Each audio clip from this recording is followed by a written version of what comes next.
Welcome to today's Face the Facts Friday. Our top stories this week: vegan kid forced to eat meat, animal abusers promote gender diversity, an art show with serial killer vibes, a few good news stories, then we'll finish with the meat flakes of the week, where I'll respond to the dumbest shit I've seen from meat eaters and more over the last week. Let me know you're ready to start this week's Face the Facts Friday video by liking the video now, and let's start with the first story. So if this first story is true, it's really messed up. Check this out. My daughter and her friend Em are both 12 years old and like to have sleepovers every now and then. Em's family maintains a strict vegan diet where she isn't even allowed to drink milk.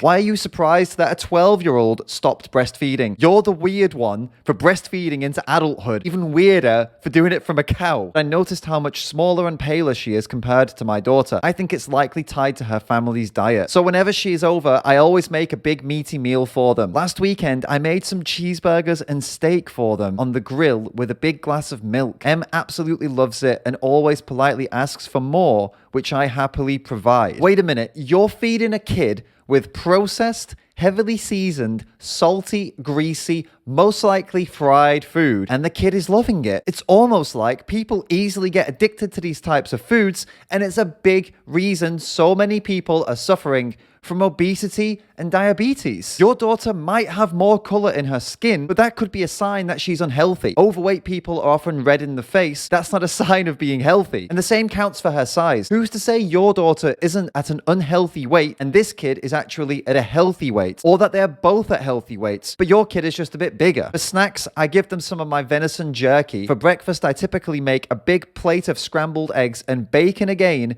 with a big glass of milk. Feeding a child processed animal products which are classified as carcinogens, meaning they probably cause cancer, should be punishable by law as child abuse. This is sickening. Em always wolfs down whatever I make. Every time she leaves, it looks like she has a healthy glow to her. She probably thinks a healthy glow is being blushed in the face and out of breath from meat sweats. I know I probably shouldn't be doing this, but I think Em is a bit malnourished. Nothing against vegans or anything. She knows she'll get in big trouble if she tells her folks. I think she fibs a bit to her parents about what she eats. Am I the asshole for letting my daughter's vegan friend eat meat? If you think a kid is malnourished, tell their parents to get her checked at the doctor. Your opinion means absolutely nothing. You aren't qualified. You have no idea what you're talking about. What you shouldn't do is trick someone else's kid into eating foods that came from slaughterhouses and animal abuse and increase their risk of developing cancer. I'd put money on this woman being overweight and unhealthy, and her kid too, and I bet her kid's friend is slimmer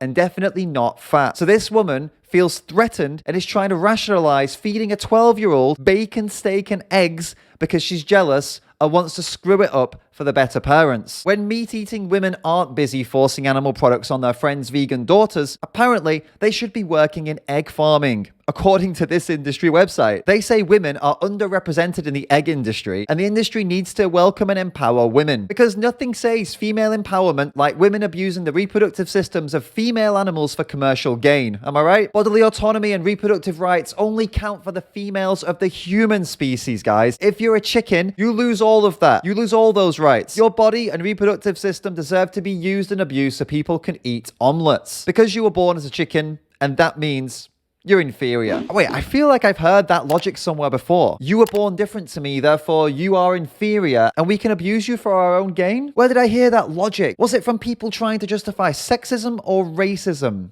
I'm sorry, I forget. Oh, but it's different though. They're just animals. Yeah, again, pretty sure I've heard that logic before too. In case you're missing the point with all the sarcasm here, which would be totally understandable, it's hypocritical to claim you stand for the empowerment of women while using the same arguments that men used against women for centuries to abuse females of another species. You can fight for women whilst not paying for animals to go through hell. It's really not that hard. We're not quite done with animal ag yet, though. Have you heard that propaganda vegans always come out with? The nonsense about farmers killing baby cows in the dairy industry? You know, the usual BS that vegans are always saying. The dairy industry has finally spoken out on this and exposed the lies from vegans. Check out this article from ABC News. Dairy beef scheme offers alternative to slaughter of unwanted calves? Wait, so they admit they are killing baby cows in the dairy industry. It wasn't just vegan propaganda. They're actually killing baby cows? Oh my god, such a shock. The dairy industry is looking at a way to home the hundreds of thousands of calves not needed for milking. To produce milk, cows need need to have calves, and every year dairy farmers end up with many more males than they can handle or need. As a result, almost half of all calves born on Australian dairy farms die within a month. The majority slaughtered as bobby calves, less than 30 days old, that are separated from their mothers. In an era when consumers demand higher and higher standards, the fate of these calves is becoming a liability. Damn these consumers. They're such a liability for not wanting farmers to slit the throats of baby cows. People are such snowflakes these days. Rather than cut short the lives of calves, Greenham wants dairy farmers to send them to places like Westmore to be raised to maturity as beef or do that themselves. What a compassionate farmer we have here. Come on, guys. Don't slit their throats as babies. Let them get a bit older, then slit their throats. Livestock supply chain manager Jessica Laughlin said that kind of scheme would be a more efficient use of the resource and improve animal welfare. When you find yourself referring to a baby animal as a resource, I think you need to realize you've become pure evil in human form. The dairy industry kills. It kills in Australia, it kills in the UK, it kills in America, it kills in India, it kills in every single country. You don't need to support this violence. Check the pinned comment for a link to get free advice on how to live without funding these disgusting industries. The next story is a pretty crazy one. A stray dog found their way into a woman's home. The woman came downstairs and shot the dog dead in self-defense. Now, that's not a very nice story, I know, but that's not the crazy bit about this story. You can kind of understand the self-defense part, right? What's crazy is what she did next. She ripped the skin off the dead dog's body, dried it out, and used it as a TV screen to project a movie onto at an art show. Guess what the movie is about? It's a movie about her love and respect for dogs. Oh, wait, no. Did I say dog? Sorry, I meant polar bear. All of this really happened, but it wasn't a dog, it was a polar bear. And the woman who's using the polar bear's skin as a TV screen is doing it as part of some indigenous tradition, claiming it's a celebration of the bear's spirit. Killing in self-defense is one thing, but ripping someone's skin off and using it as a prop has real serial killer vibes, doesn't it? Jeffrey Dahmer and Ed Gein also removed the skin of their human victims. Were they celebrating their human spirit? Hey there, I'm gonna kill you, but don't worry. I'll stretch your skin out and use it to project a movie onto. A movie about how much respect I have for humans. Oh, well, yeah, that sounds totally reasonable. I mean, were a certain group of German soldiers in the mid-1940s celebrating the spirit of the Jewish by using their skin to make lampshades? No, I think we can all agree that that wasn't an act of respect, right? Why can't people just leave animals alone? Why do they always have to turn them into some source of entertainment for their own selfish bullshit? And when people aren't abusing animals for pleasure and entertainment, they're cramming them together and sending us towards the next big health disaster. PETA just dropped an expose exposing the University of Washington's Primate testing facility, where they're doing animal testing on monkeys. They found the center was running rampant with infectious diseases, with experimenters still testing on these infected monkeys and even transporting them across state lines. As if doing horrific testing on animals wasn't bad enough, they're also increasing the risk of another massive health crisis. You can find the full report and help PETA shut this hellhole down by clicking the link in the pinned comment. Please do head over there and help. We've got a few good news stories. Then I'm going to respond to some dumb comments from our meat flakes of the week. If you're enjoying the video, let me know by subscribing to the channel. And let's check out some good news. There's a way you can raise money for animal sanctuaries that costs you nothing. It's an app, it's completely free, and you can raise thousands of dollars for the animals just by using your phone. I've teamed up with this app. It's called A Billion. It's an app to help people find the best vegan products in their area, and they need vegans like you to help by making reviews of the vegan products they buy. For every review you make in the app, they'll give you $1 to donate to an animal charity of your choice, and there's no limit. You could download the app, review 100 vegan products, and you'll have $100 to donate to a sanctuary of your choice. It's literally that simple. All you have to do is download the app, enter my referral code, which is David Rams, all capitals, no spaces, and start reviewing. If you enter my referral code, then for every review you make, they'll give you $1 for a charity, and they'll send me 25 cents to support my work too. The link is in the description. Download the app and help get these much needed funds to animal sanctuaries. A new UK study has shown meat and fish consumption has dropped 14% in the last decade. It's not a huge number, right? But at least it's dropping. The farmers keep trying to convince us that demand is the highest it's ever been and is only getting higher. But the numbers don't lie. They're full of shit. Change your business before it's too late. Get into the plant-based protein industry and get a strong foothold before your competitors do. That's my message to farmers. Don't waste any more time or you're going to get left behind. And let's take a look at a few positive comments from last week. Hi, I saw your video about Thich Nhat Hanh and I thought you made some very good points. I'm not a vegan at the moment, but hearing his words kind of triggered something in me and I want to try and make a transition now. Anyways, just wanted to say thanks. See, those videos that I make about the spiritual hypocrites, sometimes I wonder, are they getting through to people? Messages like this show me that, yeah, they are, which is really good to know. Wanted to let you know I'm still vegan, over a month now, as is my partner. Thank you, David. That Sadhguru video was a very clever way of drawing in non-vegans. There you go again. It's awesome to see we can make an impact. And again, it's awesome to see that calling out these spiritual hypocrites can have an impact and does make people think. All right, guys, get ready. It's time for Meat Flakes of the Week. It's time for Meat Flakes of the Week.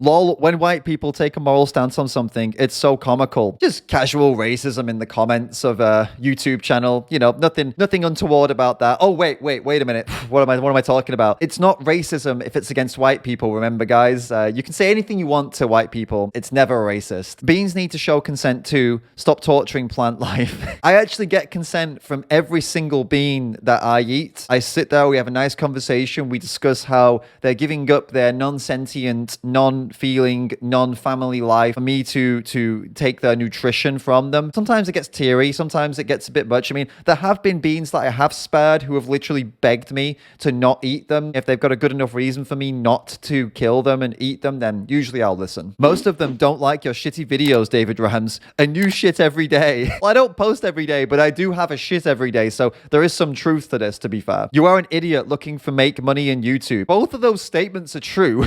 I definitely can be an idiot, and I definitely am looking to make money through YouTube. That's my job. This is how I'm paying the bills. That, along with you, your awesome Patreon team, and awesome people who send donations and contributions in my videos. Thank you all so much. If you're not already in the Patreon team, you should totally check it out. Patreon.com/David Rams. You'll get access to a load of exclusive content that will never be on YouTube. So, you know, come check it out. Hey man, I'm vegan and also an equestrian. I just wanted to let you know that we teach horses how to be ridden. We don't force them. In actual fact, as I'm sure you're aware, if horses don't want you to ride them, they'll just throw you off. Riding really is a partnership. You can't force a 600 kilogram animal to do something it doesn't want to do. Yes, you can force a 600 kilogram animal to do something they don't want to do. Just like people in Thailand and India force elephants to do things they don't want to do. It's called learned helplessness. That is how you get an elephant to stand still in one position all day and not move when in reality they could rip down whatever they're tied to. It's because they learned from a baby that there was no point in trying to resist, and they don't realize they are now strong enough to resist. This is what you do when you train a horse. You sit on them and you sit on them and you sit on them and you constantly try and try and try. Lots of horses give up and give in to what you want. It doesn't mean it's a partnership or an agreement. It means you've just bothered them and bugged them for so long that they learned there's no point trying to resist. Not all horses do that. Some horses still kick your ass and eventually people give up on them. But the ones that do give in, they don't do it because they love you. They do it because they feel like they had no choice. Google it. Learned helplessness. It's not something I've made up. It is actually a studied psychological phenomenon that's been very well documented in both humans and other animals. In order for you to understand the context of what Sadhguru says, this life of yours won't suffice. You need to go beyond logic, rationality, and your limited emotional mentality. All the best for you to evolve. May you be helped. This is like the polar opposite of the other comments who people say like, oh, I showed them that Sadhguru was BS and now they're thinking about being vegan. What this person's talking about is devolving, going backwards to the time of mystics and things that we can't explain, energies. Like, no. Logic and science moved us forward from those times, right? These people, they want to go back. They want to go back to where we just guess what things mean rather than actually logically determining what things mean. And they think that they are more evolved because of it. It's just such an amazing irony. Hamburgers are tasty, not gonna like. I suppose it's supposed to say not gonna lie, but it's the average moronic meat flake spelling mistake that you get with these people. Yeah, I'm sure hamburgers are tasty. I don't think anyone's even doubting that for a second, but you can get a similar taste without violence. So why not just choose that and eat a vegan hamburger? You know why people hate vegans? Because you force your belief on others and claim if you don't eat green, you're a bad person or monster. You know what? I still don't care. I'm gonna stay killing cows, chickens, or whatever I want to eat, except humans, because that would be wrong. Why is it wrong to eat humans but not not wrong to eat cows and chickens. Guess the only answer they would give is, well, it's because they're human. All right, then. So if somebody technically isn't human, but they have all the attributes and all the features that make someone human, for example, they look like a human, talk like a human, everything about them is human, but their DNA makes them not human, is it then okay to kill them? If the answer is no, it's still not okay to kill them, then what is the difference between humans and other animals that makes it okay to kill other animals, not humans? The answer is you don't have an answer. You're just a fucking numpty. Another pick me vegan, guys. I am vegan, but I agree with Billie Eilish that we can't shove our beliefs down other people's throats. If you try to force people to go vegan, they do end up hating vegans. Also, Billie Eilish is a singer, not a vegan activist. She doesn't defend animals because that's not her job. She doesn't eat any animal-based products for her own reasons. She said she doesn't care what anybody else eats because she knows that it's none of her business. This is quite possibly the clearest definition of what a pick-me vegan is. The only reason she's saying this is because she wants to be liked and she's scared of what people think of her, which is fair enough. Everybody has that. That's okay. But keep it to yourself. If you don't want to be an activist because you're scared of other people's opinions, don't be an activist and don't speak about other people who have the guts to go out and actually defend the animals, criticizing other people who have the bravery and the courage to speak for the animals. Keep it to yourself. Learn how to be courageous. Join us, but don't sit there and bitch about us because you think that, oh, we're shoving beliefs down people's throats. Like, no, we're defending the animals. We're doing the thing that you don't dare to do. Farmer has every right to defend their land and property. You vegans brack an entry to get footage of what you brought it on yourselves to go to a field and eat grass. Steve, bro, you got to learn how to fucking correctly write things out before you come making I can't even make sense of this. What you're trying to say, I suppose, is if we get hit or abused for being on a farm, then we deserve it. The vegans deserve it, right? Would you say the same thing for a person going in to save a dog from an abuser? Would you say they deserve to be punched or hit or anything, all those things just because they're trying to save a dog? No? Then why are you saying this shit for people who go in to try and help other animals then? Why do they deserve to be punched and hit and pinned down and attacked by farmers? But if you're saving a dog from a dog abuser, you'd say that, no, they're fine. They should save that dog. Because you're a hypocrite and a speciesist. It's because you think dogs are worth saving and chickens and cows aren't worth saving. That's on you, mate. This isn't about vegans getting what they deserve. This is about you being inconsistent with what you believe. If you enjoy these videos, come and check out the Patreon team. You can get access to exclusive content that will never be posted on YouTube. It's patreon.com/David Rams. And before you go, make sure to show me some support by liking the video and subscribing to the channel. Keep calling out the bullshit. I'll see you all in the next video.